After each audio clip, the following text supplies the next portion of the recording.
are Oglah cons, Wolfboyz, and Again Past 6.1.2. There is a method to my madness. The method is important, and the madness is also important.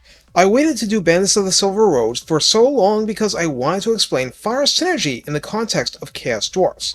I expected people to say that unit would be a much better fit in the Chaos Dwarfs roster, but it doesn't because this unit exists. And this unit has a similar notion, firing arrows that are both flaming attack and inflict the Flammable debuff, except this unit is fast skirmish cavalry.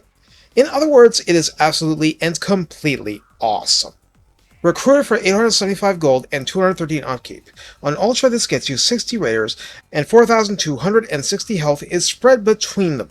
Armor is 60, more than usual, with shields that block 35% of small arms fire from the front, despite having bows. See what I mean about similar to the Bandits? Leadership of 65 is actually legitimately good, but that's being a rank 9 unit too. Speed 92 and charge speed 108 are normal, but also a key part into why this unit is so good. Melee attack 34 at rank 9 is far from obscene, and attack interval 4 is just the standard median. No splash damage, what do you think they were, Doomfire Warlocks? Melee defense also begins at 34. Weapon strength is the usual 28, split base 21, and armor piercing 7. Charge bonus is 40, like the regular melee unit, and mass is 400. Ammunition 20 and range 140 are the normal parts of this unit's ranged weapon. As mentioned at the start, missile strength 21 carries flaming and flammable 20 seconds of fire weakness 20% on every arrow, and one arrow is enough to debuff an entire unit. Each arrow is the usual base 14 and AP 3, but reload time 8.2 at this rank pays dividends. Quite unlike the Bandits, total accuracy 43 is what I'd expect at this rank, with calibration distance 100, calibration area 4.3, and no multi-target penetration tracking the regular unit. This unit does not have the Malign Authority trait because it doesn't need one. Has Vanguard deployment, hide in forest, fire whilst moving, the Cowardly Despoilers trait, which is completely legit because of its completely legit melee stats, and Pelt of Wolfog, which reduces the speed of routing and broken units by 75% in a 55-meter range. You heard that right. It's a chase the enemy down unit that slows the enemy down from 55 meters away while they are fleeing. That is astounding. In the redline skills, firing drills pitches in for plus 20% ammunition and plus 12% missile strength, because the only thing better than more damage is more ammo with which to do that damage, and the debuff. I checked, Fervent Fodder does not do double duty for it despite being a true hybrid unit, and those are kind of rare.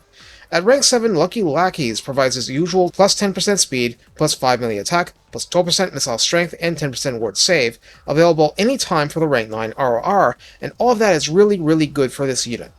In the tech tree, the usual Starved Wolves as plus 5% speed and plus 10 charge bonus, and Hobgoblin Quartermasters provides plus 6 leadership and plus 4 melee defense. So how do we use Oglah cons, Wolfboyz?